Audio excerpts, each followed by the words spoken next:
मुख्यमंत्री भजनलाल शर्मा का एक्स पर पोस्ट आज एक प्रमुख समाचार पत्र में विधायक निधि में भ्रष्टाचार की खबर प्रकाशित हुई है। यह अत्यंत गंभीर और चिंताजनक विषय है।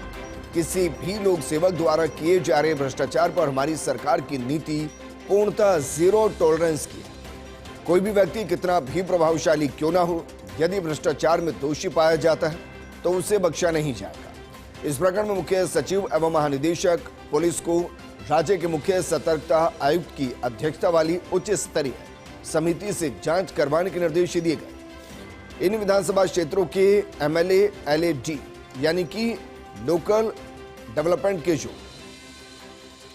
प्रपोजल होते हैं उससे जुड़ा जो खाता है उसको फ्रीज कर दिया गया। सहयोगी और एसोसिएट एडिटर ऐश्वर्या प्रधान जुड़ गए।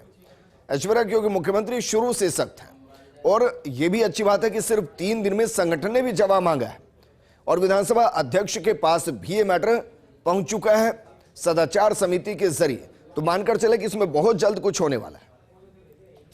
इस पूरे मामले में बहुत जल्द तो नहीं कहा जाएगा, लेकिन विधानसभा अध्यक्ष है वो अपनी शक्तियों का उपयोग करेंगे और शक्तियों का उपयोग करते हुए गुणावगुण के आधार पर फैसला करेंगे, नियम प्रक्रियाओं के आधार पर फैसला करेंगे।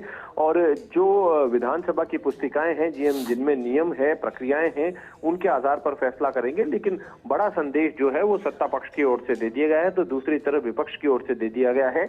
दोनों पक्षों ने अपनी अपनी तरफ से बड़ा संदेश भी दे दिया है। और इसमें सबसे बड़ी बात यह है कि मुख्यमंत्री भजनलाल शर्मा ने सुबह ही अपने भाषणों के माध्यम से इस बात को साबित कर दिया था और संकेत भी दे दिए थे कि बड़ा एक्शन होगा, और उन्होंने अपना एक्शन भी ले लिया है।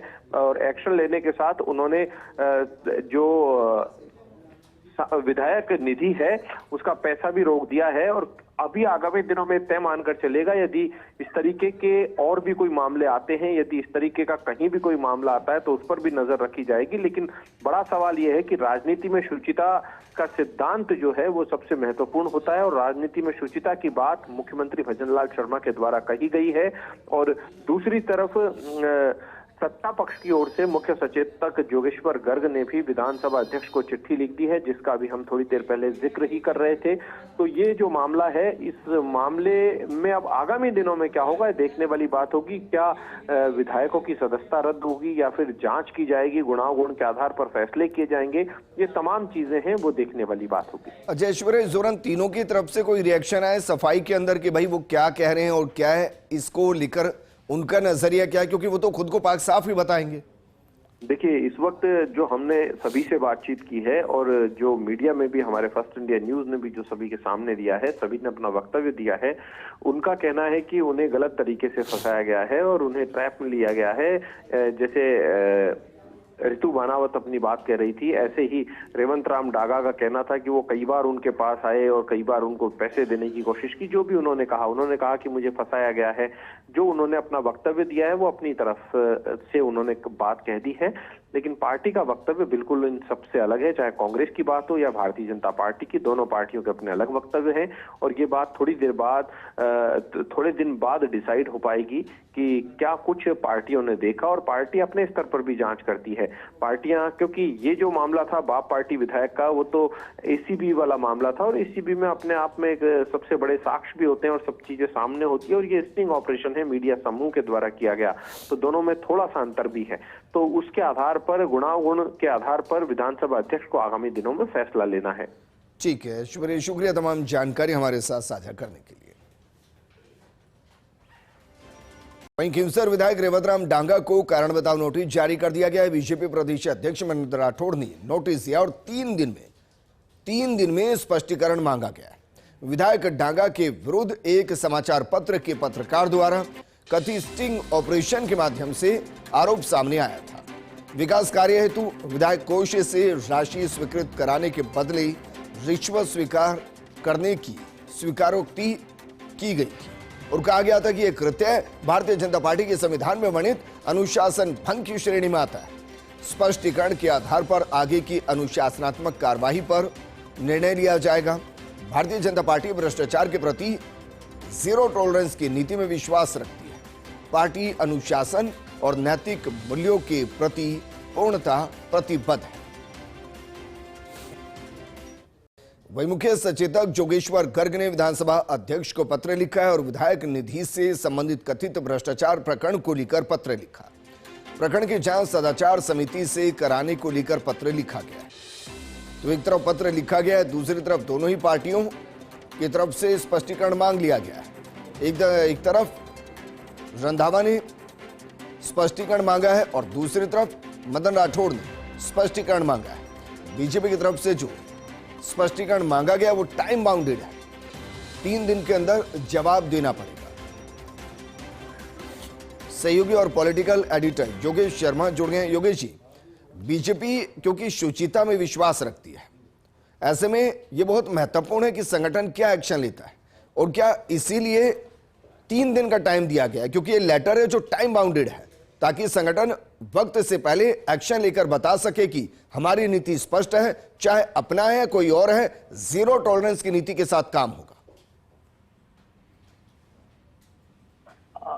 बिल्कुल विजेंद्र, आपने बहुत सही फरमाया।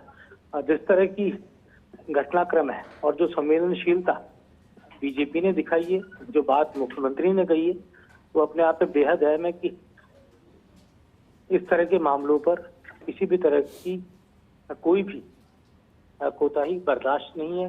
भ्रष्टाचार के मामलों पर जीरो टॉलरेंस की जो नीति बीजेपी गवर्नमेंट की है, भजन लाल शर्मा की सरकार की है, और उसी को आगे बढ़ाते हुए बीजेपी संगठन ने जो नोटिस थमाया है, 3 दिन में जवाब मांगा है रेवतराम नांगा से। हिमसर से बीजेपी के विधायक हैं और हाल ही में चुनाव जीतकर वो विधायक बने थे कुछ समय पहले।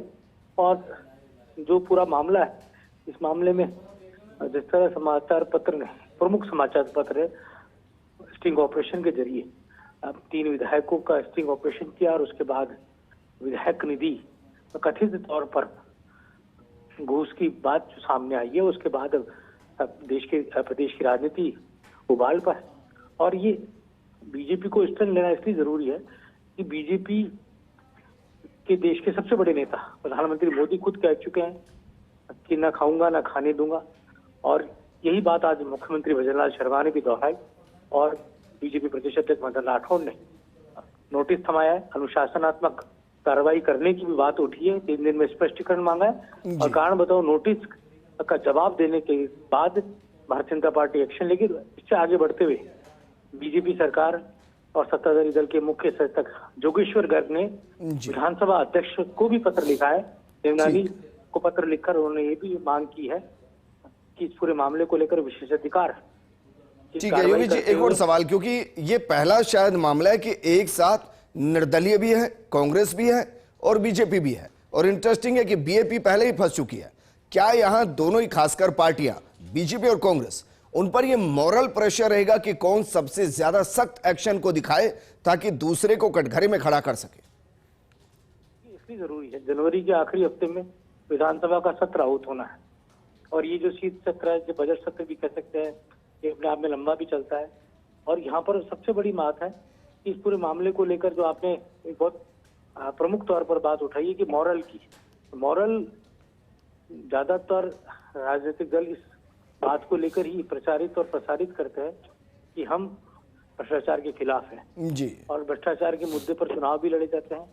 अभी हाल ही में बिहार का चुनाव देख लीजिए, लालू यादव को सरकार से गए हुए लंबा समय हो गया, बहुत अरसे से उनकी सरकार नहीं है, लेकिन इसके बावजूद जो पुराना दौर रहा लालू राज का, सारा घोटाला हुआ। बिल्कुल बिल्कुल योगेश जी, पूरा जंगल राज और उसके ऊपर तो पूरा नैरेटिव इस बार के इलेक्शन का भी सेट हुआ, जबकि वो 2 दशक पुरानी बात है। इसलिए ये कुछ ऐसे दाग हैं जो मिटते नहीं हैं, और इसलिए दोनों पार्टियों की नैतिक जिम्मेदारी है कि उस मॉरल ड्यूटी को निभाएं जिसका वो प्रॉमिस करते हैं। शुक्रिया हमारे साथ जुड़ने के लिए।